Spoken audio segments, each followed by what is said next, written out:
I don't know if you guys caught that or not, but while Mom was reading, and their oldest son caught it, and he was loving the fact that Mom was up there reading and speaking. That was a beautiful, great moment. The text today has got some rise, O dead. It's got some wake up. And I've been walking it all week long, and I haven't said this in the first two sermons, and I don't know why I'm going to do it now, but here we are. There's been a song that's been in my head all week long, although the choir just put a new one in me. I want you to know. But there's been this song that's just been in my head all week long, arise and wake up. Wake me up before you go.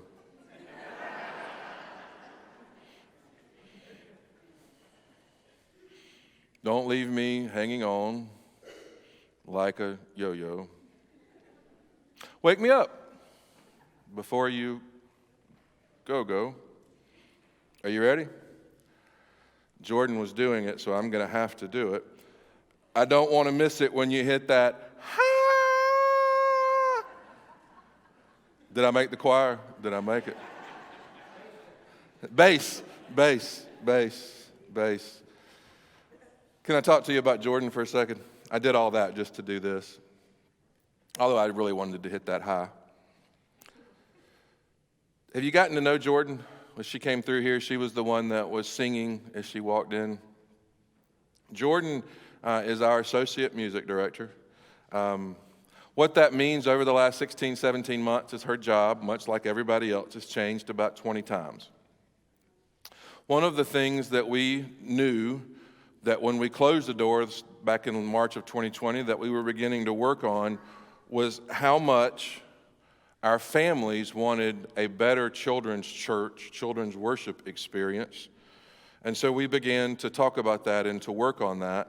And with her and Jordan and Catherine and Jono, they began to put together a team to make that happen and to work on that.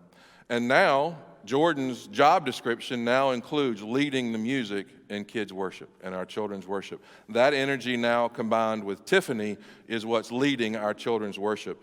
And quite honestly, when we first started the conversation, because we knew we wanted to keep Sunday school strong, we knew we wanted children's Sunday school and adult Sunday school to be strong, would we have the ability to do both? And we were praying over it and praying into it and praying through it and really praying about that. And then last Sunday, God kind of smiled at us that there were two children crying outside of Sunday school classrooms. It was nice to see them crying. It was just nice to see them. But they were crying because they thought that this was going to be their kids' worship experience, that they were going to be doing Sunday school and not what they had been doing in children's worship. They loved it so much, they did not want to lose it. That's an answered prayer. And I hope that you will say thank you to Jordan and Tiffany and Catherine and Jono and that whole team that's made that happen. It's been tremendous work. It's been tremendous ministry. But what I also want you to hear is as God has answered this prayer and as God is continually to answering this prayer, Kim's getting spread thin because she's now leading the children's music on Sunday morning, her department. On Wednesday night, she's going to be leading the music, just like putting together a group for Wednesday night youth. The music ministry continues to get stretched thinner and thinner and thinner. And eventually, we'll need to supplement. So I hope that you're praying for that. I hope that you're continuing to pray for how we're moving forward in Kim as she leads this music ministry further and better. Sleeper, awake. For everything that becomes visible is a light. Therefore, it says, sleeper, awake. One day this week, I forget what day it was. I should remember because it was the only day I did this. I went to the gym. And when it was over, it was time to go to Publix. See, now don't go to a bad place already. Give me just a second, all right? I mean, we're going to get there, but it was my night to cook supper, so I was at Publix.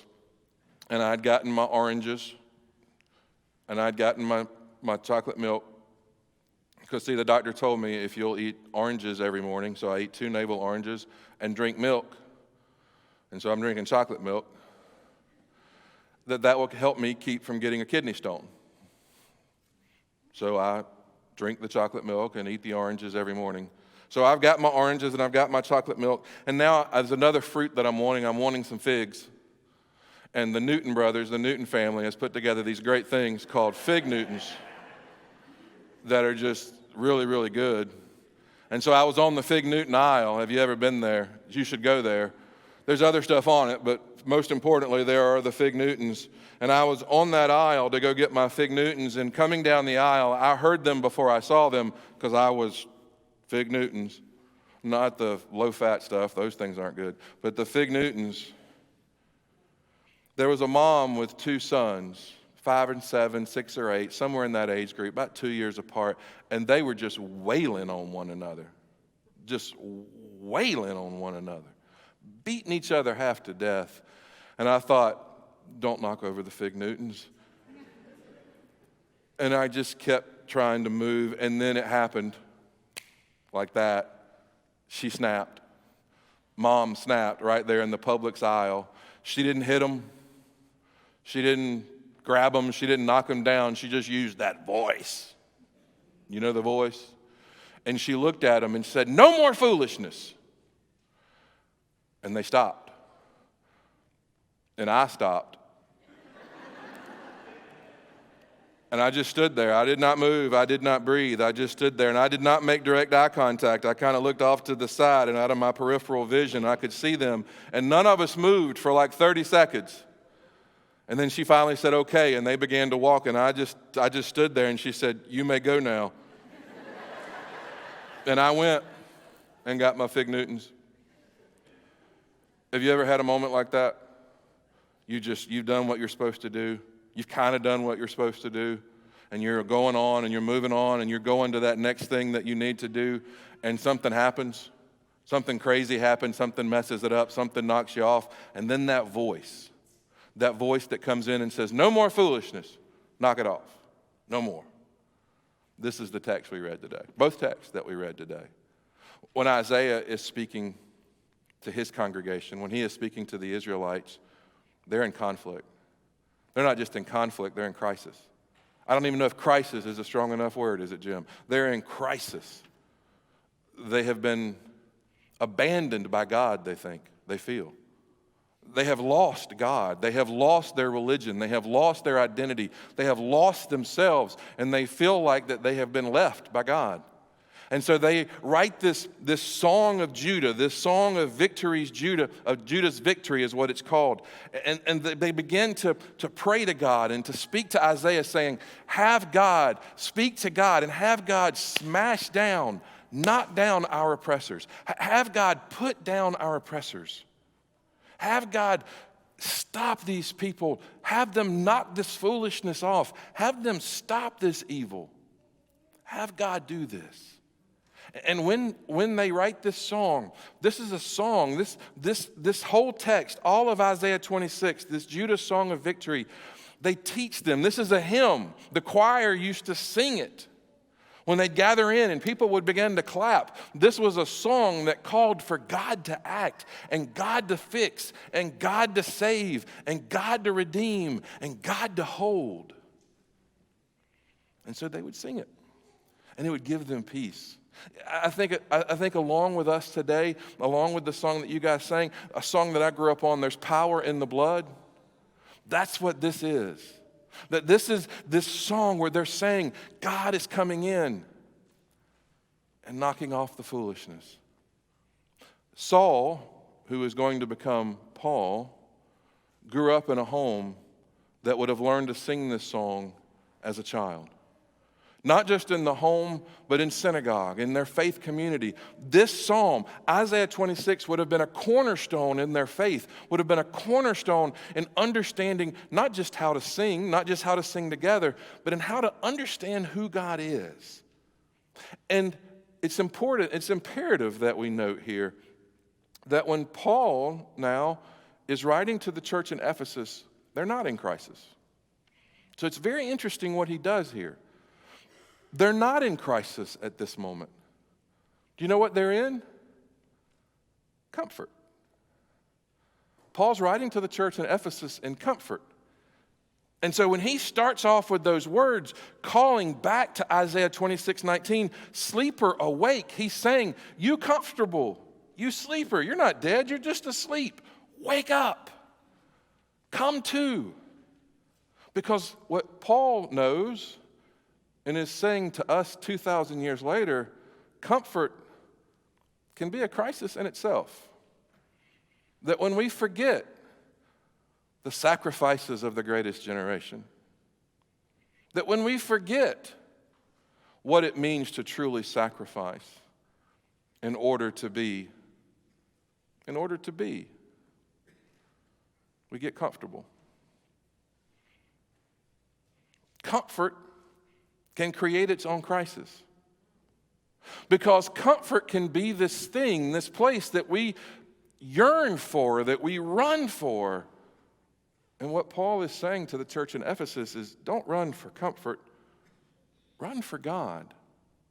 Run for Christ. Run for this hope. And so in verse 15 he says, be careful. Be careful how you live. Not as unwise people, but as wise.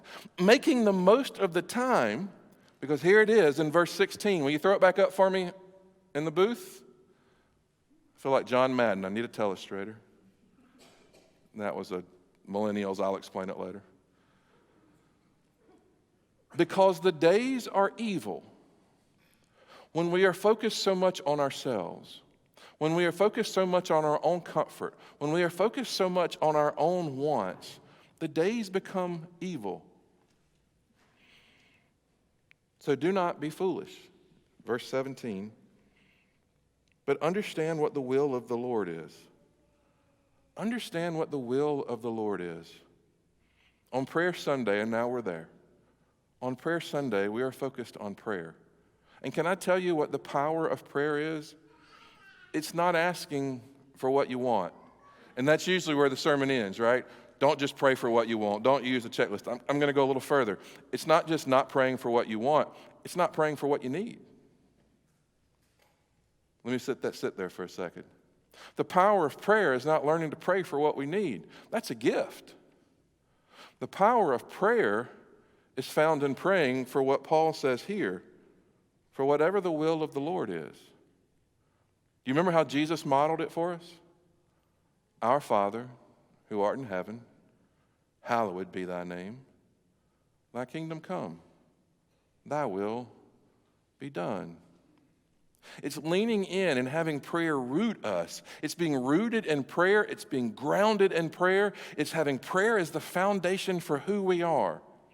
Can I tell you who the most spiritually mature people are that I know? It's not preachers. Lord knows it's not preachers.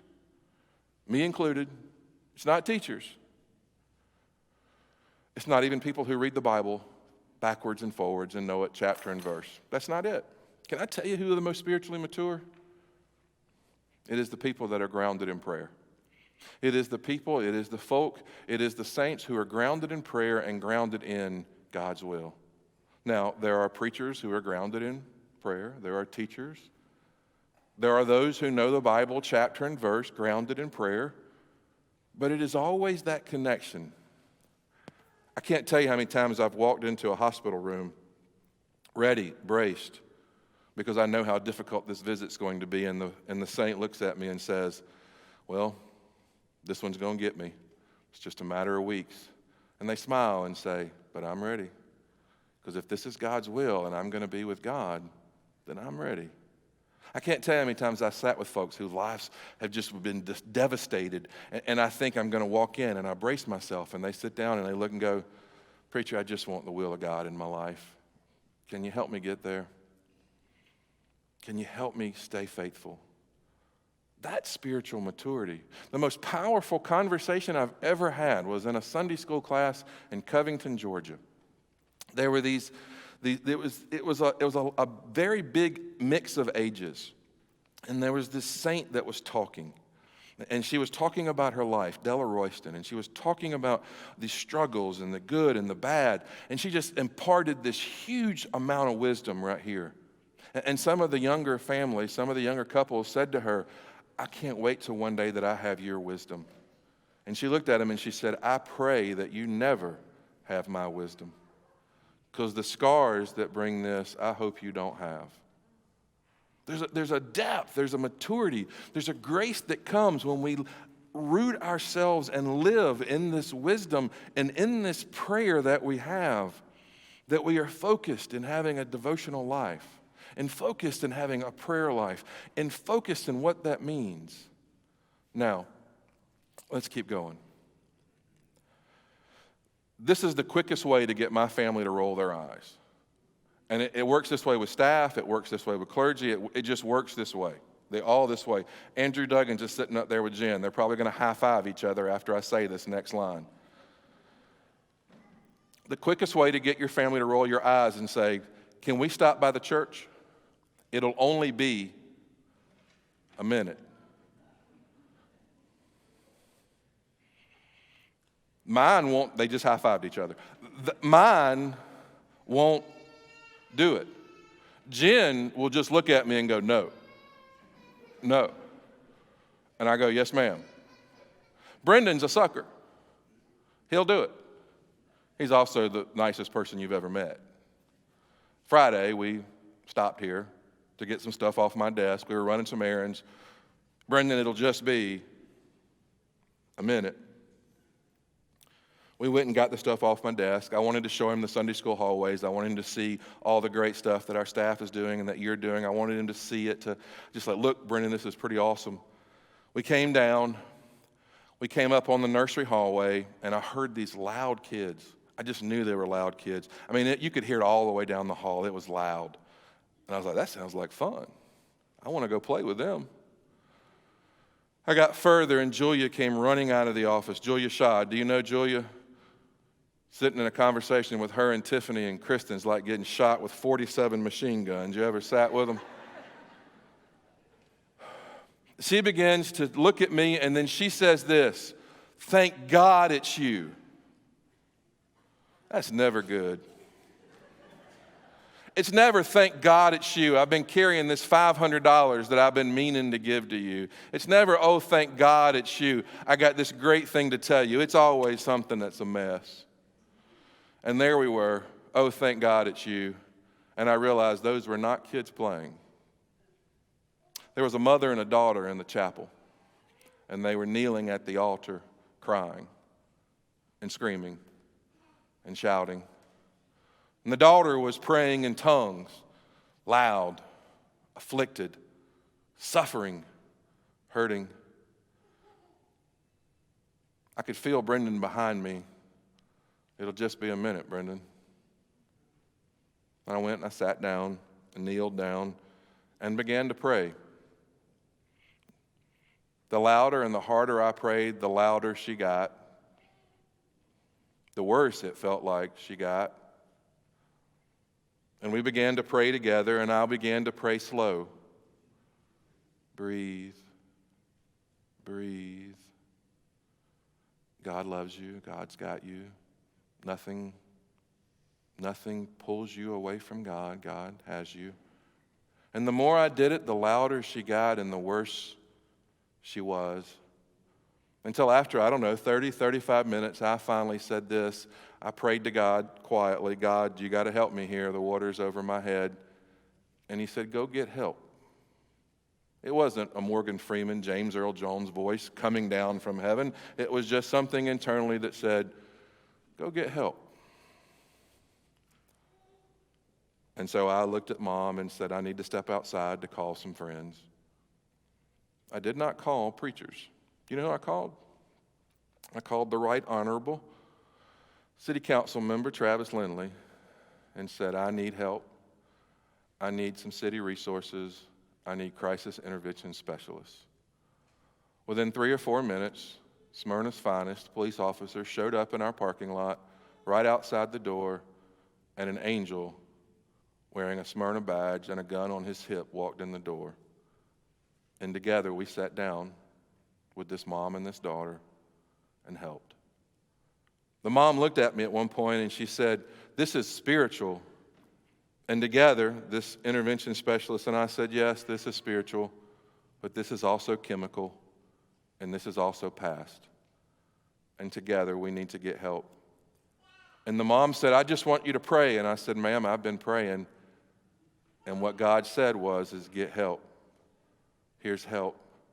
Do you know my name? A lot of the time I'm just Derek. But in this building, I'm the Reverend Derek Porter. I pray for a living. I've written prayers for all kinds of different councils. I can pray. You should see me at the beginning of a funeral talking about this thin place. If you get a bunch of kids together and they start getting loud, I got a prayer to eat. God, come down and be our guest, so this table will be blessed. Amen. I know how to pray. But in that moment, my prayers weren't enough. And it's not a matter of faith. It's not a matter of belief. It's a matter of getting to the person and getting the people that can help and can do what needs to be done. My ego could not get in the way of helping her. And worse yet, my pride and my stubbornness could not stop me from gathering others in God's will. Being rooted in faith, being rooted in prayer does not mean that we just sit still and say, God, God, God, God, God, God, God. But we say, God, what is your will? God, what can we do? And God will provide those who come along. God will provide those who can help. God will provide those that come into our place that are prepared, trained to help. We just have to ask and be willing for God's will to lead us. This is the last piece. This text. I did something this week that I never thought I would do. I gathered Reverend Hale and Reverend Davis. They've got commissioning sermons and ordination sermons coming up soon, and we're talking about sermons, and we're working together, coordinating and partnering. When I left them, I said, well, you really can't preach bad this Sunday. You really can't stink after this conversation. You really need to do it. And this Isaiah text, it's lectionary, and it's connected, and all the history and the theology and all, it's right, okay? It's right, and everything I laid out for you. But you can be right and not be right. You with me? It can be right, it can be true, and it can still not ring true. And I was struggling with it and really having a hard time with it. And so yesterday I came up here and I sat in this sanctuary. I sat here and I said, God, you got to help me. I'm not getting it. There's something here that I'm missing. God, I need your help. Not yet, Derek. I went into the fellowship hall and I sat and I prayed. I sat on the stage because I said, I'm going to be here, and God, I got to do something. And I'm hitting full-blown panic now. Not yet, God. And I finally I said it out loud. I said, God, I'm going to the Braves game tonight. If you don't do this, it's going to be on you, not me. I'm trying. Not yet, Derek. All right. And then I got home and I was sitting in the driveway and I opened a text from my brother, the Methodist preacher in Columbus. He had sent a text to me